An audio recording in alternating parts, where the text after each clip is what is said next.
নমস্কার বন্ধুরা, পিঙ্কিস ড্রিমল্যান্ড চ্যানেলে তোমাদের সবাইকে জানাই অনেক অনেক স্বাগত। আজকে বানিয়ে দেখাবো ডিম ছাড়া পাকা আমের নরম তুলতুলে স্পঞ্জি কেক। একদম অল্প সময়ের মধ্যে এই কেক তৈরি হয়ে যায় আর খেতে তো খুবই সফট হয়। প্রথমে আমি 10 টাকা দামের এক প্যাকেট সুজি নিয়ে নিয়েছি। এবার সুজিটাকে মিক্সিতে আমি গুঁড়ো করে নিব। সুজিটাকে গুঁড়ো করে নিয়েছি। সুজিটা একেবারে মসৃণ হবে না, একটু দানা দানা থাকবে।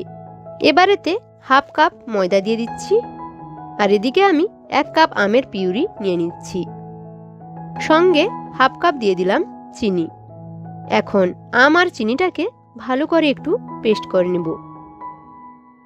তারপর আমের পিউরিটাকে সুজির মধ্যে নিয়ে নিচ্ছি। সঙ্গে হাফ কাপ দিয়ে দিচ্ছি টক দই।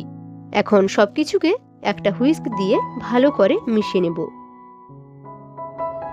এখন এতে অল্প কিছুটা দুধ দিয়ে দিলাম আর সঙ্গে 3 চামচ সাদা তেল দিয়ে দিচ্ছি। এবার ভালো করে একসঙ্গে সবকিছুকে মিশিয়ে নেব। কালারের জন্য সামান্য একটু অরেঞ্জ ফুড কালার দিয়ে দিচ্ছি। এতে কেকটা দেখতে ভীষণই সুন্দর হবে। দেখো, মেশাতে মেশাতে মিশ্রণটা কত সুন্দর স্মুদি হয়ে গেছে। এখন এতে 1 চামচ বেকিং পাউডার দিয়ে দিচ্ছি। সঙ্গে হাফ চামচ দিচ্ছি বেকিং সোডা। অল্প কিছুটা জল দিয়ে ভালো করে একটু মিশিয়ে নেব। এদিকে একটা বাটিতে কিছু টুটি ফ্রুটি নিয়ে নিচ্ছি।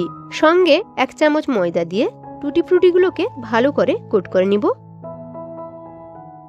তারপর এগুলোকে কেকের বাটারে দিয়ে ভালো করে মিশিয়ে নেব। এখন বাটারের ঘনত্বটা আমি একটু দেখিয়ে দিচ্ছি। দেখো, এরকম হবে।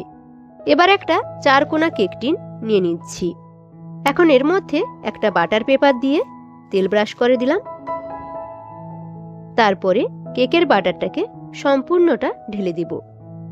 এখন এটাকে একটু ট্যাপ করে দিব যাতে করে ভেতরের বাতাসটা বাইরে বেরিয়ে যায়। এখন আমি কেকটাকে বানাতে চলে যাব। তার জন্য আমি আগে থেকে একটা কড়াইতে কিছুটা বালি দিয়ে 5 মিনিট হাঁড়িটাকে প্রিহিট করে রেখেছিলাম। এখন কেক টিনটাকে বসিয়ে দিচ্ছি আর ওপর থেকে একটা ঢাকা চাপা দিয়ে 20 মিনিট কেকটাকে বেক করে নিব। 20 মিনিট পরে ঢাকনাটি আমি তুলে নিচ্ছি। দেখো, এখন একটা টুথপিক দিয়ে চেক করে নিচ্ছি। টুথপিকটা ক্লিন এসেছে, তার মানে কেকটা হয়ে গেছে। এখন কেকটাকে আমি কিছুটা ঠান্ডা করে আনমোল্ড করে নেব। দেখো, কেকটা কতটা পারফেক্ট হয়েছে।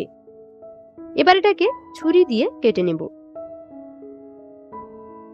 কেকটাকে আমি পিস পিস করে কেটে একটা প্লেটের মধ্যে সাজিয়ে নিয়েছি। দেখো বন্ধুরা, কেকগুলো কত সুন্দর দেখতে হয়েছে। একটি কেক আমি তোমাদের ভেঙে দেখিয়ে দিচ্ছি।